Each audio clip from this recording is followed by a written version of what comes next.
ভগবান আমাকে যতটুকু দিয়েছে, যা দিয়েছে অনেক বেশি দিয়েছে, এতেই আমি অনেক খুশি। জীবনসঙ্গী হিসেবে এই মানুষটাকে আমার জীবনে পেয়ে আজ আমি অনেক খুশি। তো হ্যালো এভরিওয়ান, আমি নন্দিতা, বাঁকুড়া জেলার রায়পুর থেকে। বেশ কিছুদিন ধরেই তোমাদের দাদাভাই এখন বাড়িতেই আছে, এখনো কিন্তু যাওয়ার জন্য টিকিট হয়নি। আর তোমাদের দাদাভাই থাকতেই কিন্তু আমাদের যে কাজগুলো বাকি ছিল সেগুলো করে নিতে হবে, নয়তো চলে যাবার পর যদি মনে হয় তখন কিন্তু আমাকে একাই যেতে হবে সাইকেলে। তাই আজ বিকেলে আমরা দুজনেই বেরিয়ে পড়েছি সায়ন্তিকার রেশন কার্ড আনতে। যদিও রেশন কার্ডের স্লিপ দিয়েই কিন্তু 5-6 বার রেশনের মাল পাওয়াও হয়ে গেছে, কিন্তু কার্ডটারও তো দরকার, তাই কার্ডটাই নিয়ে আসতে যাচ্ছি।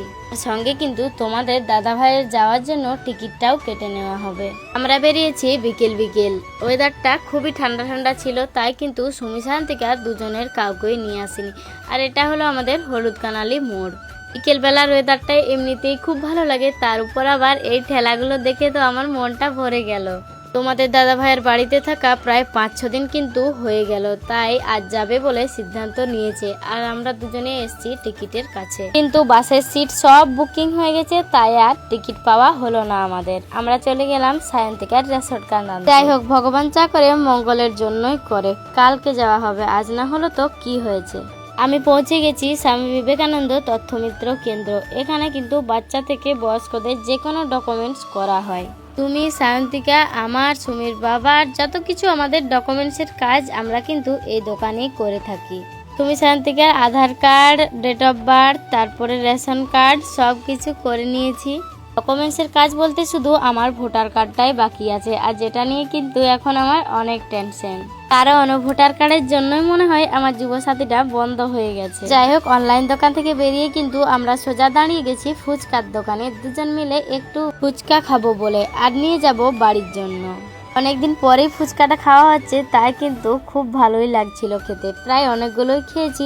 এদিকে কিন্তু অনেকটা রাতও হয়ে গেছে। সুমি শান্তিকা যেহেতু কাউকে আনেনি, বাড়িতে ফোন করেছিলাম, কিন্তু বলল যে ওরা কান্নাকাটি করে না, কিন্তু তাও একটু একটু টেনশন হচ্ছিল। বাড়ির জন্য সিঙ্গাড়া, পকোড়ি এই সকল নিয়ে কিন্তু আমরা এবারে সোজা চলে যাব বাড়ির দিকে, কারণ অনেকটাই অন্ধকার হয়ে গেছে। আর যেহেতু আজ ঠান্ডা ওয়েদার ছিল, কোথাও কিন্তু কারেন্ট নেই। জানি না সুমি শান্তিকা বাড়িতে কি করছে। বাড়ি পৌঁছেই দেখি শান্তিকা তো ওর দিদিমার কলে বেশ ভালোই খেলছিল, আর সুমি এদিকে বসেছিল কখন বাবা মা আসবে তার অপেক্ষায়। সুমি যেহেতু সিঙ্গাড়া, পকোড়ি এই সকল কিছুই খেতে পারবে না, ওর জন্য নিয়েছিলাম কিন্তু পাঁপড় ভাজা। আর এই যে ফুচকা, ও ফুচকা খেলেও কিন্তু তেঁতুল জল খাবে না। বাচ্চাদের এই সকল খাওয়া একদম ভালো নয় জানি, কিন্তু বাড়ির লোক যখন খায় একটা আধটা ওরকম খাওয়া হয়েই যায় গো। তবে আমাদের বাড়িতে এই সকল খাবার কিন্তু বেশি আসে না, যতদিন না সুমির বাবা বাড়িতে আসছে। সুমির বাবা বাড়িতেই আসলেই এইসব খাবারগুলো খাওয়া হয়। এটাও কিন্তু আমার ইচ্ছাতে, কারণ আমার কিন্তু গরম গরম সিঙ্গাড়া, ঝাল ঝাল ফুচকা, আমার এই সকল খেতে ভীষণ ভালো লাগে। আর আশা করি তোমরাও খুব ভালোবাসো। তো কারা কারা ফুচকা খেতে ভালোবাসো কমেন্ট করে জানিও। কিন্তু সিঙ্গাড়াটাও ছিল গরম গরম মচমচে, খেতে কিন্তু দারুণ লাগছিল। তো বন্ধুরা, বিদায় নিচ্ছি আজকের এই ভিডিও থেকে। দেখা হচ্ছে কিন্তু পরের ভ্লগে, ততক্ষণই তোমরা সবাই ভালো থেকো আর সুস্থ থেকো। টাটা।